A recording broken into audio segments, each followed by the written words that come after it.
I paid all the bills while Mom lived rent-free. Then she gave away my room. So, for context, I'm 24 years old, and up until a few months ago, I was living in this decent-sized house with my mom. Now, before you jump to conclusions about me being some basement-dwelling guy who never left home, let me clarify the arrangement we had. I was paying for literally everything, and I mean everything. The mortgage, utilities, internet, property taxes, groceries, you name it. My mom? He wasn't contributing a single penny to the household expenses. You might be wondering why I was okay with this setup, and honestly, it worked for me at the time. I'm a content creator, which I know sounds like one of those jobs that people don't take seriously, but I've managed to build up a pretty solid income stream over the past few years. I do gaming content, tech reviews, and some streaming on the side. It's not making me rich by any means, but it's comfortable money, especially for someone my age. The reason I was cool with covering all the bills was simple. My mom took care of everything else. She cooked, she cleaned, she did the laundry, she handled the day-to-day household stuff that I honestly didn't have time for. I'd be editing videos until 3 in the morning, and I'd come downstairs to find dinner waiting for me in the fridge with a little note. The house was always clean, my clothes were always washed, and I could focus entirely on building my channel and my career. It was a fair trade in my eyes. She got a place to live without financial stress, and I got to focus on my work without worrying about domestic stuff. My setup was pretty sweet too. I had the master bedroom on the second floor, which I'd converted into basically a content creation studio. I had invested serious money into my equipment over the years. A high-end gaming PC that I'd built myself with a Ryzen 9 processor and an RTX 4090 graphics card, dual 4K monitors, a professional-grade microphone setup, ring lights, a DSLR camera for higher quality content, a green screen, the whole 9 yards. We're talking about easily $15,000 worth of equipment, not counting the custom desk setup and the acoustic panels I'd installed on the walls. That room was my livelihood, my office, my creative space, everything. The house also had 2 other bedrooms. One was my mom's room, which was decent-sized, and then there was a guest room that we barely ever used. It was furnished with a bed and a dresser, but nobody really went in there except when I'd store some extra equipment or when my mom would use it for her sewing projects occasionally. Everything was running smoothly for about 2 years with this arrangement. I was growing my channel, my mom seemed happy, and we had a good thing going. We didn't get on each other's nerves, we respected each other's space, and the division of labor just worked. Then, on Tuesday evening, everything changed. I'd been out all day at a tech convention about an hour away. It was one of those events where companies show off new products, and I was there to network and film some content. I told my mom that morning I'd be back late, probably around 9 or 10 at night. The convention ran longer than expected, and I didn't get home until almost 11. The moment I pulled into the driveway, I noticed an unfamiliar car parked on the street in front of our house. It was a beat-up Honda Civic that definitely seen better days. I didn't think too much of it initially. Maybe one of the neighbors had guests or something. I walked in through the front door, and immediately I could tell something was different. There were shoes in the entryway that weren't ours. Kids' shoes. Small sneakers and some light-up shoes that had definitely been worn hard. I could hear voices coming from the living room, including children's voices, which was weird, because my mom and I obviously didn't have kids in the house. I walked into the living room, and there was my mom sitting on the couch with this woman I vaguely recognized. I'd seen her maybe twice before, some friend of my mom's from her book club or something. Her name was Patricia, I think, and there were 2 kids, maybe around 6 and 8 years old, running around the living room playing with toys that were scattered everywhere. My mom looked up when I walked in, and she had this expression on her face that I can only describe as guilty relief, like she knew she'd done something I wouldn't be happy about, but she was glad I was finally there so she could explain. "Oh, honey, you're home," she said, standing up quickly. "I was going to call you, but I know you were busy at the convention. This is Patricia. You remember her, right, from my book club?" Patricia gave me this weak smile and a little wave. She looked exhausted, honestly. Her eyes were red like she'd been crying, and she had this defeated posture. "And these are her kids, Mason and Chloe," my mom continued, gesturing to the children, who had stopped running around and were now staring at me with wide eyes. I was confused, but trying to be polite. "Hi," I said, giving them all a nod. Then I looked at my mom with a "what's going on here" expression. My mom walked over to me and lowered her voice, though not enough that Patricia couldn't hear. "Patricia's going through a really tough time right now. Her husband, he's been treating her terribly. He got violent with her tonight, and she had to get the kids out of there quickly. She has nowhere else to go, so I told her they could stay with us for a little bit, just until she figures things out." I felt my stomach drop. Don't get me wrong, I'm not heartless. Domestic violence is serious, and if this woman and her kids needed a safe place, I understood that. But at the same time, this was my house that I was paying for, and my mom had made this decision without even asking me or giving me a heads up. Patricia was looking down at her hands, clearly embarrassed about the whole situation. The kids had gone back to playing, oblivious to the tension. "Mom, can I talk to you in the kitchen for a second?" I asked, trying to keep my voice neutral. We stepped into the kitchen, and I kept my voice low but firm. "You didn't think to call me and ask about this first?" I know, but it was an emergency. She called me crying, saying he'd pushed her against the wall and the kids saw everything. What was I supposed to do, tell her no? You could have called me and given me a heads up that we were having guests. How long is she planning to stay? Just a few days? Maybe a week at most. Just until she figures out her next steps. Maybe find a shelter or a program or something. She's going to call around tomorrow. I ran my hand through my hair, feeling the exhaustion from the long day catching up with me. Okay, fine, a few days. But this can't become a long-term thing, all right? Where are they sleeping? I set them up in the guest room. I put some fresh sheets on the bed, and I brought in a sleeping bag for one of the kids. I nodded. It wasn't ideal, but it was workable for a short period. All right, but please, in the future, at least send me a text or something before you invite people to move in, even temporarily. Thank you, sweetie. I knew you would understand. I went upstairs to my room, locked the door, and tried to decompress. I edited some footage from the convention for a few hours, and then crashed. The next few days were an adjustment. Patricia and the kids were around constantly. The house felt crowded in a way it never had before. The kids weren't badly behaved exactly, but they were loud. They'd run up and down the stairs, they'd watch TV at high volume, and there was always noise. My mom seemed to be enjoying having them there, honestly. She was cooking big meals, playing with the kids, and spending all day chatting with Patricia. I tried to be understanding, but it was starting to wear on me. I work from home, and I need a certain level of quiet to record content. I found myself having to pause recordings constantly because I'd hear screaming or running or doors slamming. Started working later at night when the kids were asleep, which threw off my whole schedule. On the fourth day, I had to go out to meet with a potential sponsor for my channel. It was a big deal, a gaming peripheral company that wanted to discuss a partnership. The meeting was downtown, about 30 minutes away, and I figured it would take a few hours with lunch included. I left around 11 in the morning, making sure to lock my bedroom door like I always did.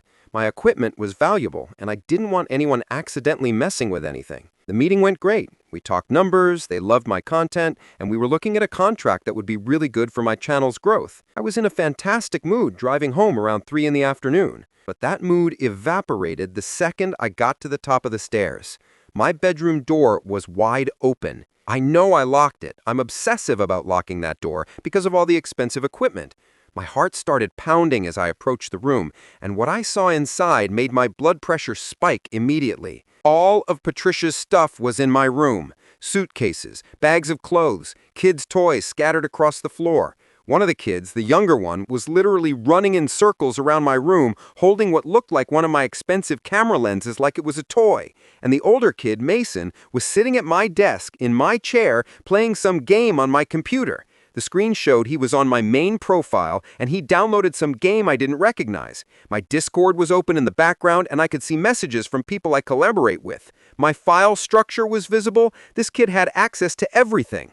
I felt this surge of rage that I rarely feel. I'm usually a pretty calm person, but this was crossing every line I had. "Get away from my computer right now," I said, my voice coming out way harsher than I intended.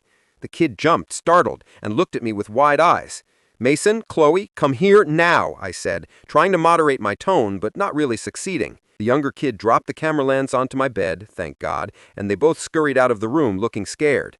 I did a quick inventory. My computer was still in one piece, though God knows what this kid had installed or clicked on.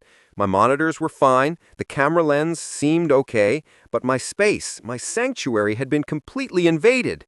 I stormed downstairs where I found my mom, Patricia, and the 2 kids in the living room.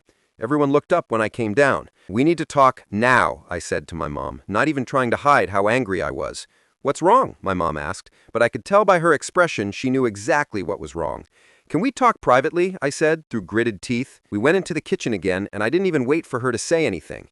"Why is all of Patricia's stuff in my room? Why was a kid playing on my computer, which has access to all my accounts and all my work files?"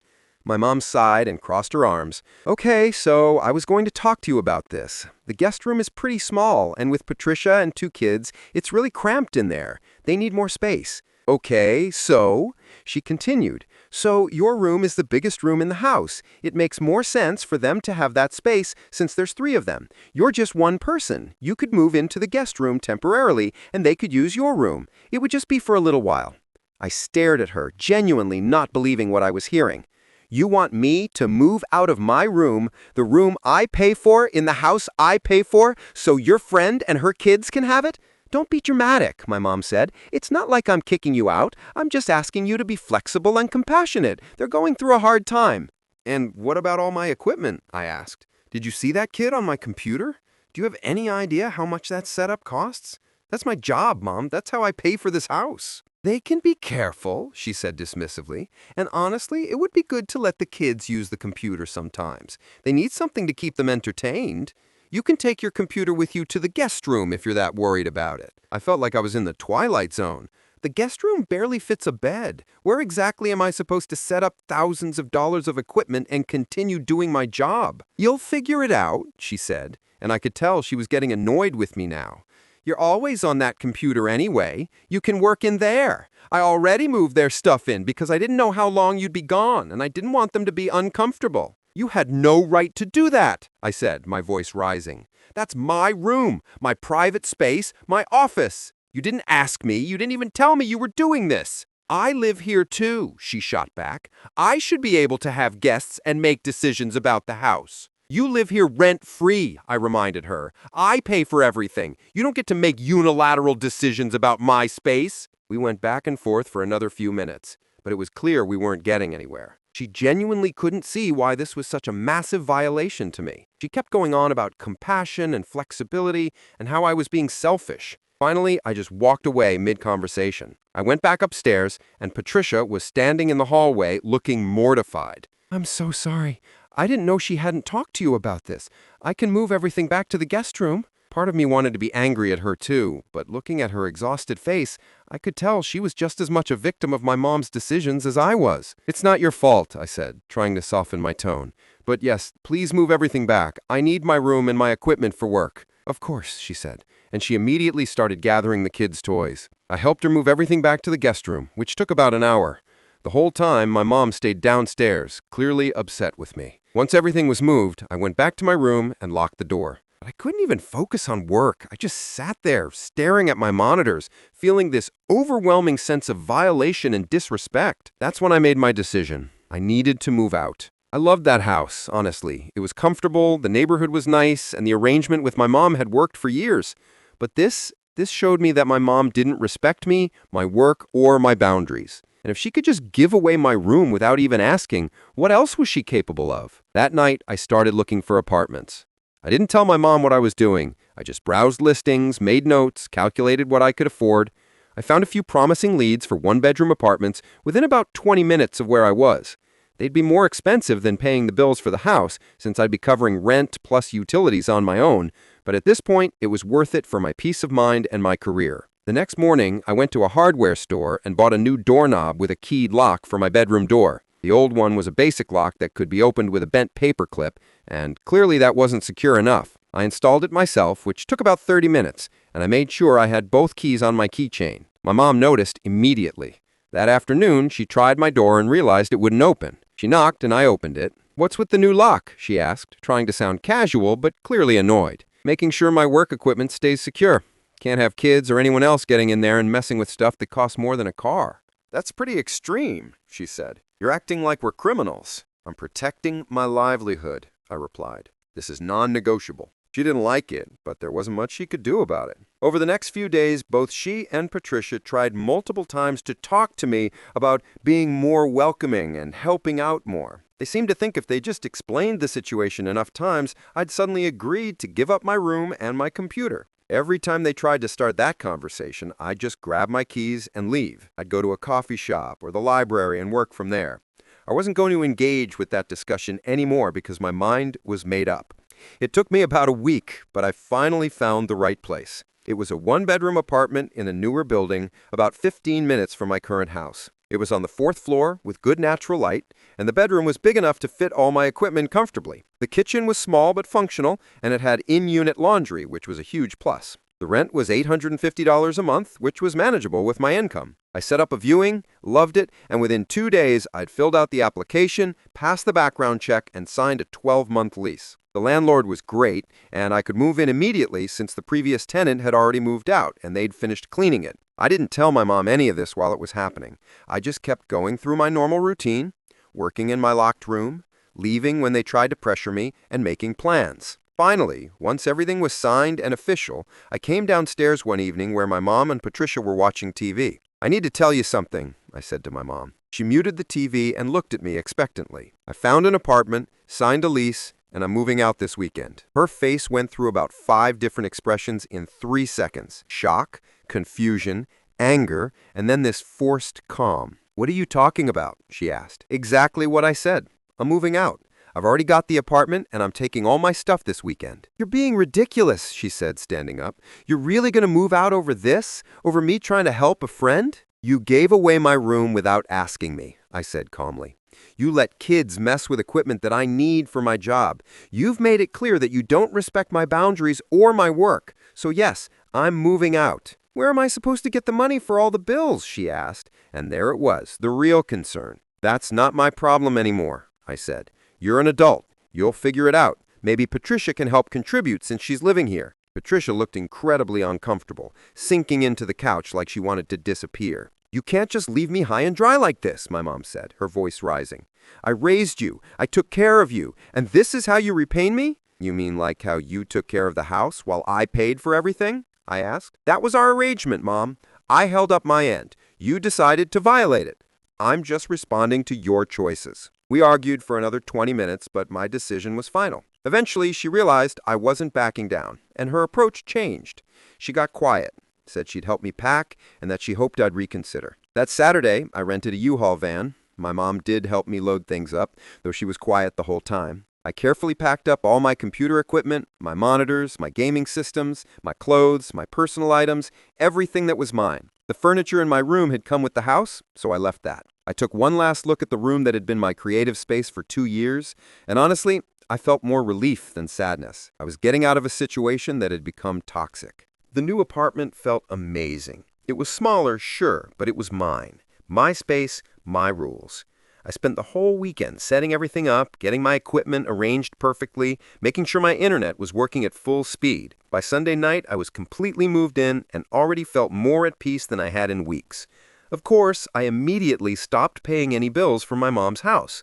I'd already called the utility companies and removed my name from the accounts, transferred the internet to my new place, and made it clear I was no longer financially responsible for that property. The first month went by and I was thriving.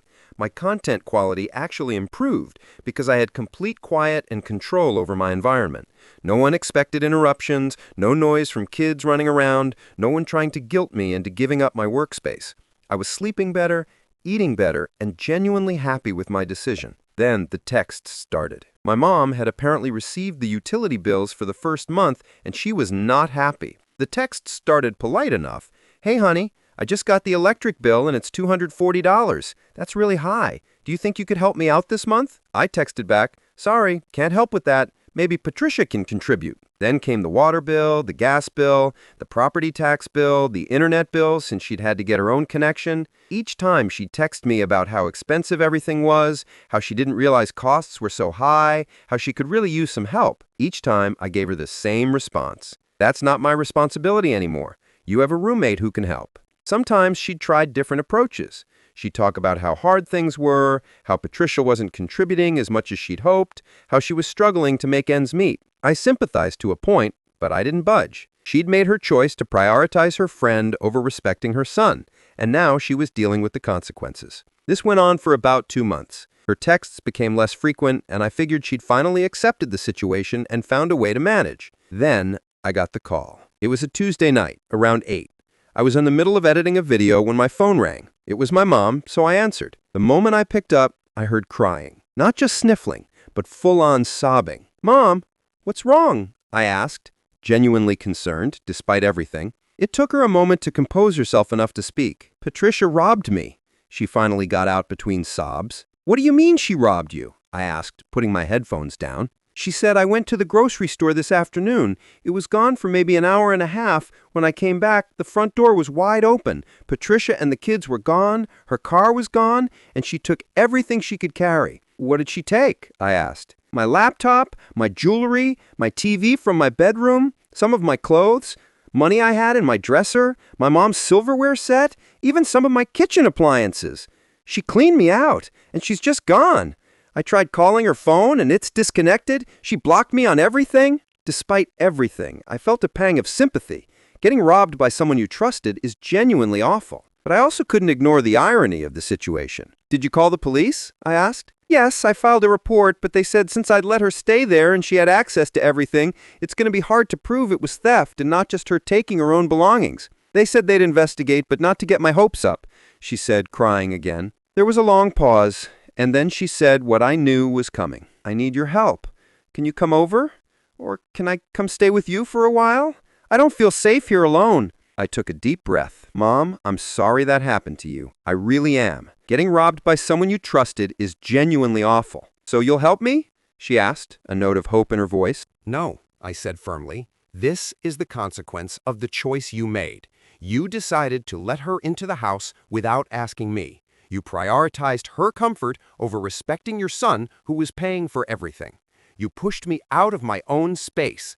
This situation is the direct result of those decisions." "Are you seriously going to throw this in my face right now?" she asked, her sadness turning to anger. "I'm not throwing anything in your face," I said calmly.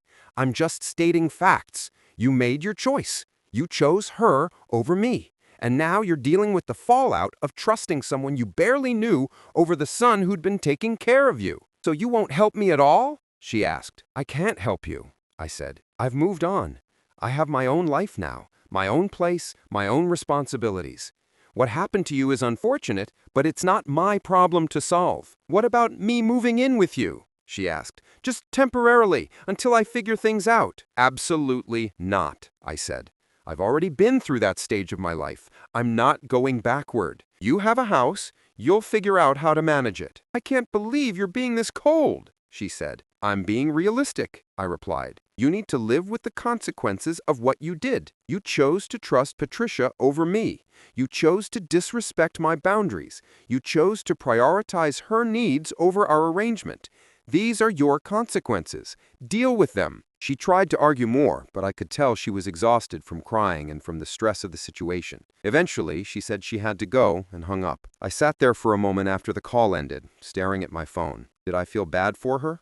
Yes, a little. Getting robbed sucks, especially by someone you thought was your friend. But did I regret my decision to move out and establish boundaries? Not even for a second. A few days later, she texted me again. "I've been thinking about everything that happened. Maybe we could go back to how things were before. You could move back in, and I promise I'll never do anything like that again. We were a good team." I read the message and felt nothing but certainty in my response. That chapter of my life is over. I'm not moving backward. You made your choices, and I've made mine. You will need to figure out your situation on your own. Good luck. She didn't respond to that message, and we haven't talked since. I know some people might think I'm being too harsh or unforgiving. They might say she's my mom and I should help her regardless. But here's the thing. Respect is a two-way street. For 2 years, we had an arrangement that worked. I held up my end completely, paying for everything and never complaining. The moment she decided my space, my work, and my boundaries didn't matter, she broke that trust. I gave her a safe place to live, financial security, and all I asked in return was basic respect and for her to handle the household tasks. She couldn't even give me a heads up before inviting someone to move in. She literally tried to give away the room I worked from, the space that housed my entire career. And now she's learned a hard lesson about trusting strangers and making impulsive decisions without considering consequences. Maybe Patricia was genuinely in a bad situation at first, or maybe she was playing my mom the whole time, waiting for the right moment to grab what she could. Either way, my mom opened that door by prioritizing appearances and being helpful over protecting her own interests and respecting her son. I'm doing great now. My channel is growing, I've got that sponsorship deal finalized, and I'm working on some exciting new projects. My apartment is exactly what I need, and I'm not answerable to anyone. I can work when I want, sleep when I want, and I don't have to worry about anyone invading my space or messing with my equipment. Sometimes I wonder if my mom has figured out how to pay all her bills. I wonder if she's had to get a job, or sell the house, or find a roommate she actually vets properly this time. But those thoughts are fleeting because ultimately those aren't my problems anymore. I set boundaries, they were crossed, and I removed myself from the situation. That's not being cold or heartless. That's being an adult who respects himself enough to walk away from a toxic situation. So no, I don't regret my decision. I don't regret refusing to help her after she got robbed. And I definitely don't regret refusing to let her move in with me or to move back in with her. I've moved forward with my life, and she needs to figure out hers. That's where things stand now. I've got my life, she's got hers, and the bridge between them has been burned. Maybe one day we'll rebuild some kind of relationship, but it won't be the same as it was. It can't be. Too much has happened, too many boundaries were violated, and too much disrespect was shown. I'm living proof that sometimes the best thing you can do for yourself is walk away, even when it's hard, even when it's family, and even when society tells you that you should sacrifice your own well-being for the sake of family loyalty. I chose myself, and I'd make that choice again in a heartbeat. Related comments. Dude, you are 100% in the right here. I cannot believe your mom tried to give away your work setup to some random kids. That's literally your income source. I'm a software developer, and my home office setup is worth about 20 grand. If my parents tried to let someone's kids play on my machines, I'd lose my mind. Your mom got exactly what she deserved by trusting some random person over her own son who was literally paying for everything. The audacity to not even ask you first is what kills me, and then to try to guilt trip you after you were paying all the bills. Nah, man, you did the right thing. She learned an expensive lesson about respect. Author. Thanks, man. Yeah, the not asking part was what really got to me. Like a simple text saying, hey, friend needs emergency help, can she crash for a few days, would have been fine. But just coming home to strangers living in my house and then trying to take my room, that was the line for me. Comment. I'm gonna get downvoted to hell for this, but I think you're being unnecessarily cruel. Yes, your mom made a mistake by not asking first. Yes, she overstepped boundaries. But she's your mother. She raised you, took care of you, and was managing the entire household so you could focus on your career. Patricia was clearly in an abusive situation with her kids involved. Your mom was trying to do a good thing and help someone in genuine danger. Did she handle it perfectly? No. But when someone shows up at your door running from violence, you don't always have time to hold a family meeting about it. And now that she got robbed and betrayed, you're just leaving her to deal with it alone? That's cold. Really cold. She made one mistake after years of supporting you, and you're cutting her off completely? Family is supposed to be there for each other, especially in hard times. I think you're going to regret this when you're older. Author. I appreciate your perspective, but I disagree. She didn't make one mistake, she made multiple. Not asking me, moving someone in permanently without discussion, trying to take my room, dismissing my concerns about my equipment, and then expecting me to just deal with it. The robbery wasn't karma or punishment. It was a natural consequence of trusting a stranger over her own son who was literally paying for everything. I was there for her for years, paying everything. When she showed she didn't respect that, I left. That's not cruel, it's self-preservation. Comment. Something similar happened to me a few years ago. My sister moved in temporarily with her 3 kids after her divorce. I was working from home doing IT consulting, and I had a whole office set up. Within 2 weeks, she decided that her oldest kid needed my office for proper school workspace, and that I could just work from my laptop at the kitchen table. I'm talking about a full server rack, multiple workstations, networking equipment, easily $30,000 of gear. She genuinely could not understand why I wouldn't just move it all to the basement, which was unfinished and damp, by the way. I ended up having to give her a 30-day notice to leave my own house. She acted like I was the devil incarnate, called all our relatives, had our mom crying on the phone to me about abandoning family. But you know what? She found an apartment, got her life together, and we have a better relationship now because there were clear boundaries. People who don't work from home genuinely don't understand that our equipment isn't just a computer. It's our office, our livelihood, everything. You did the right thing, OP. Boundaries matter. Comment. Info. Did Patricia ever actually contribute anything while she was there? Like, did she offer to help with bills, cleaning, cooking, anything? Or was she just freeloading too? Also, how did your mom react when you told her Patricia should help with the bills after you moved out? Did Patricia ever actually pay anything? Author. Good questions. From what I could tell, Patricia didn't contribute financially at all. She was supposedly looking for work, but I never saw evidence of that. She did help my mom with some cooking and cleaning, from what I observed, but nothing major. When I suggested to my mom that Patricia should help with bills after I moved out, my mom got defensive and said Patricia didn't have any money and was going through a hard time, which I guess was true until she robbed my mom and disappeared with a car full of stuff. So, no, I don't think Patricia ever paid a cent for anything. Comment. I'm torn on this one, honestly. On one hand, your boundaries were completely violated, and your mom was being ridiculous about the room situation. That's indefensible. On the other hand, the level of transactional thinking here bothers me.